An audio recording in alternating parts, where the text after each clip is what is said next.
Me voilà de nouveau. J'avais plus d'espace disponible dans mon téléphone. Je vais devoir raccourcir cette vidéo car j'ai quasiment plus d'espace dans mon téléphone. C'est dommage, j'avais plein de choses à dire. Du coup, je disais que le kénopode, comme son nom l'indique, c'est pied de chèvre. Donc, la différence avec l'amarante, c'est que les feuilles ont la forme d'un pied de chèvre. Un peu, elles sont un peu striées vers l'extérieur, alors que les feuilles du, euh, de l'amarante sont ovales. Voilà, j'ai trouvé aussi ça. Alors, et ça, il est pas très joli, il est un peu vieux déjà. C'est du laitron, et lui, il est même bien vieux. Mais je vais pouvoir quand même manger les feuilles du bas en soupe. C'est fort goûtu. Voilà, autrement, mon repas d'hier, en entrée, une petite poêlée de champignons. Waouh, c'était délicieux. Je me suis fait le lactaire que j'avais trouvé, le lactaire délicieux. Et aussi une russule commune rouge bordeaux que j'avais trouvé. C'était assez bon quand on mange que de l'herbe toute la journée. J'avais aussi trouvé dans un potager dans un petit village abandonné du coin, il y avait 3-4 pois mange-tout qui restaient un peu jaunis sur leur arbre. Je les avais pris et je les ai fait cuire et c'était très très bon aussi. Le soleil commence à arriver. Je ne sais pas si on va encore voir longtemps la vidéo. Là c'est bien comme ça. Et je me suis fait aussi donc un pesto d'ortie, juste en hachant finement les orties avec leurs graines et ensuite en les concassant avec une pierre dans un bol, sans les faire cuire. C'est très bon et c'est pas du tout, il y a pas du tout de côté piquant. Et je me suis ensuite fait une petite poêlée de kénopode, de graines de kénopode pour faire des céréales. Très très bonnes aussi. Et qu'est-ce que j'ai fait d'autre? Je crois que c'est après tout. Oui, j'ai complété mon dessert par des petites baies d'églantier, les cynorrhodons, et par deux trois mûres que j'ai trouvées aussi dans les ronces voisines. Donc ça c'était un super repas. Voilà. Et aujourd'hui je ne sais pas encore exactement ce que je vais manger. Voilà, voilà. De quoi je voulais vous parler aujourd'hui? Oui, je voulais vous parler du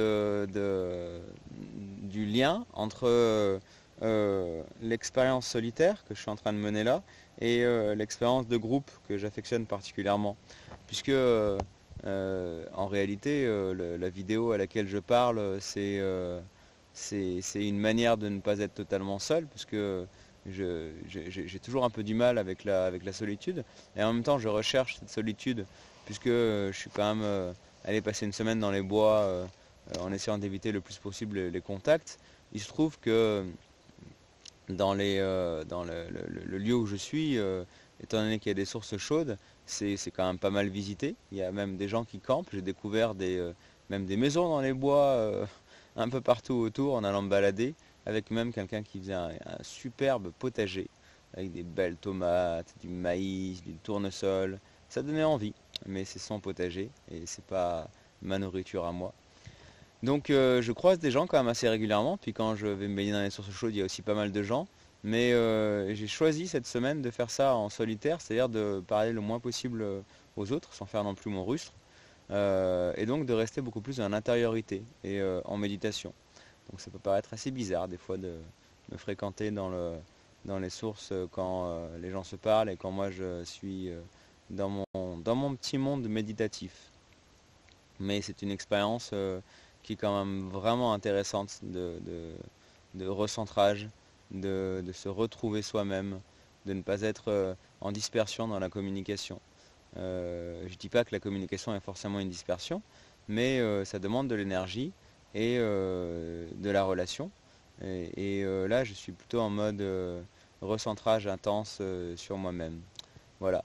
Mais ça n'empêche pas que j'aimerais bien retenter l'expérience, peut-être l'année prochaine ou dans quelques temps, en groupe, dans la nature. J'adorerais organiser un groupe de survie douce, peut-être ici, peut-être ailleurs, où l'idée ce serait de s'alimenter à partir de ce qu'on trouve, de faire des pratiques que j'affectionne particulièrement, que ce soit du yoga, de la méditation, des pratiques aussi autour du corps, c'est-à-dire des pratiques qui visent à retrouver la sagesse naturelle du corps, quelque chose que je découvre progressivement que j'aimerais bien pouvoir mettre à contribution prochainement avec des groupes, que ce soit des pratiques d'hypnothérapie collective, d'auto-hypnose collective, ce qui marche très très bien, des pratiques peut-être de kinésiologie, apprendre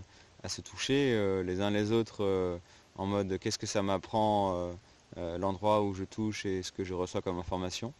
Des pratiques de respiration holotropique en groupe, donc j'en avais parlé la première vidéo, pour pouvoir se mettre dans des états de conscience qui favorisent l'expression spontanée et naturelle du corps, et là ça balance du lourd en général. Bref, des pratiques que moi j'appelle de somatosophie. La soma en grec c'est le corps, et sophie, tout le monde sait que c'est la sagesse, ou la science chez les Grecs, mais je préfère l'idée de la sagesse.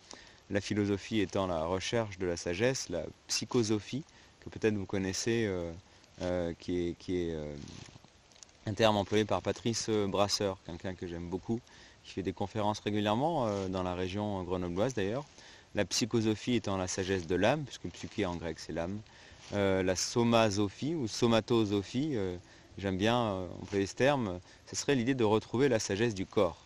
Et quoi de plus merveilleux quand on est dans la nature avec une alimentation un peu réduite, quoi de plus merveilleux que de se mettre à l'écoute du corps et de voir ce qu'il a à nous dire, ce que nous avons à nous dire.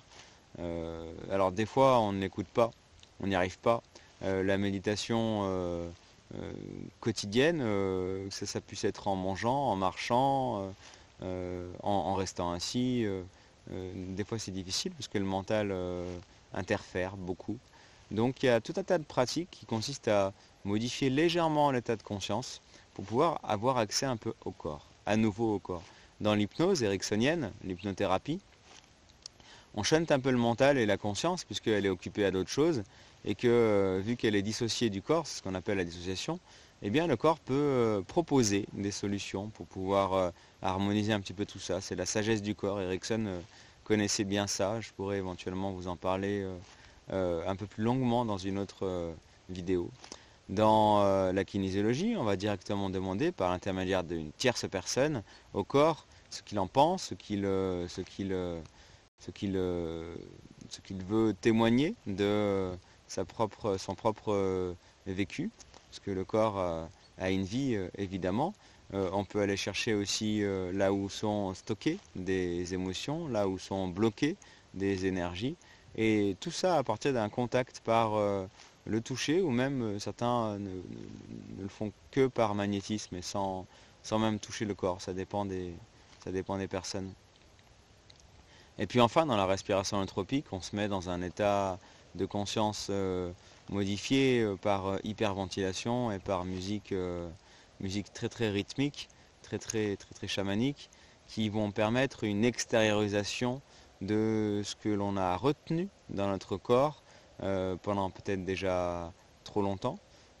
Donc on laisse le corps se défouler, se libérer, extérioriser tout ça, et c'est vraiment jouissif.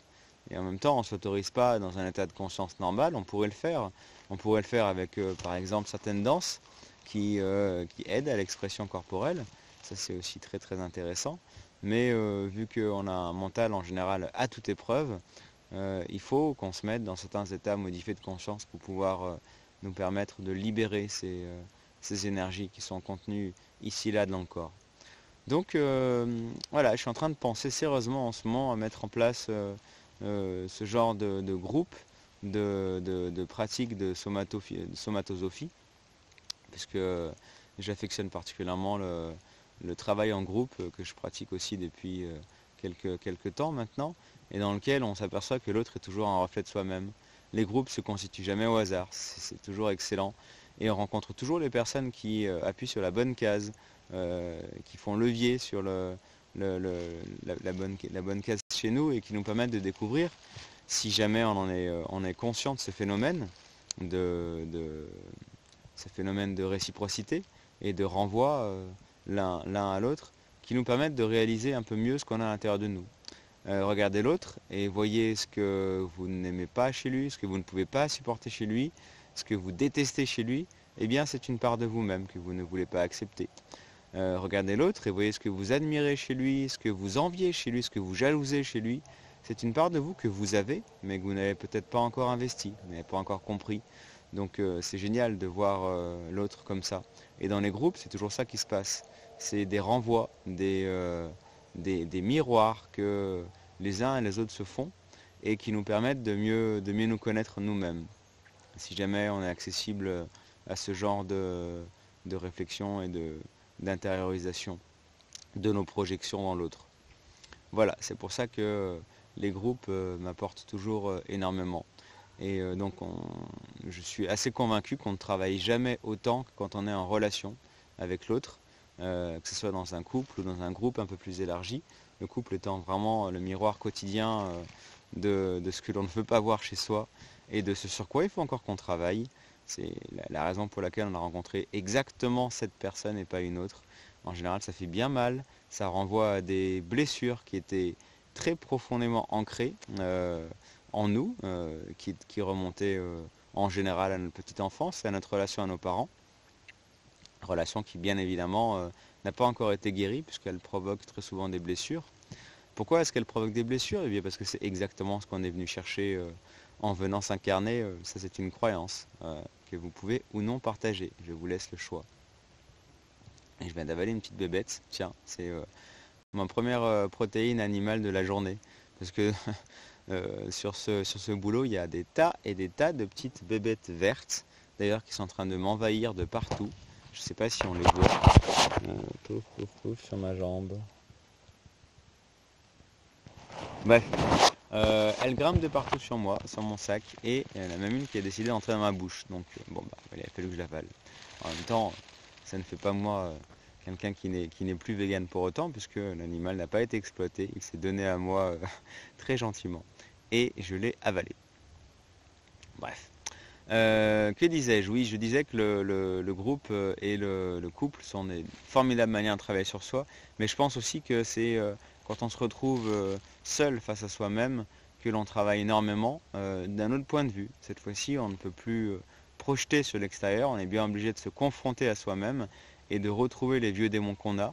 Par exemple, moi, un de mes démons, c'est le vide existentiel que pourrait représenter ma vie si je ne la comblais pas quotidiennement de tas et de tas de choses à faire. Et donc là, eh bien, je me retrouve face à moi-même et je comble ce vide, mais je m'en rends bien compte.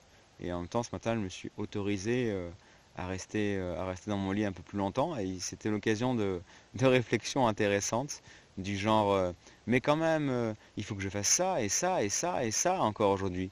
Et mais non, en fait, je suis pas obligé de les faire. Je pourrais très bien ne pas les faire. Ah mais non, quand même, si je ne le fais pas, il va falloir les reporter le lendemain, etc., etc. Donc voilà, là, je sais qu'il y a certaines personnes qui affectionnent la procrastination. Moi, j'y arrive pas. En général, je suis au taquet tous les jours à faire un maximum de choses possibles. Et là, je ressens très nettement ces jours-ci la fatigue qui revient de par mon hyperactivisme quotidien et habituel. Et là, le fait de poser tout ça, de poser mes bagages, avec en plus l'aide précieuse des sources chaudes qui me posent quand même pas mal, et de l'alimentation un petit peu sauvage, et du froid, parce qu'il fait quand même pas très très chaud, on est à 1500 mètres d'altitude, début novembre. Tout ça aidant, je pense que je suis vraiment en train de poser mes bagages là, et de me faire une grosse détox. Voilà ce qui se passe. Quoi d'autre à dire? Je crois que j'ai tout dit. Je crois que j'ai tout dit. Et je m'étais fait un ou deux petits repères au cas où j'oublie des trucs. En même temps, ça fait déjà bien une bonne vingtaine, 25 minutes que je parle. Donc il ne me reste qu'à vous souhaiter une bonne et agréable journée.